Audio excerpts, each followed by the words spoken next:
Wih. Yopi, Yopi. Aduh. Emang mau makan dulu. Baru naik ala depan mata, guys. Hei, sampan laju dari hilir sampai ke hulu. Sungai Kapuas sungguh panjang dari Dolok membelah kota.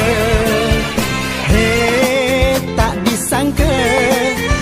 disangka dulu hutan menjadi kota.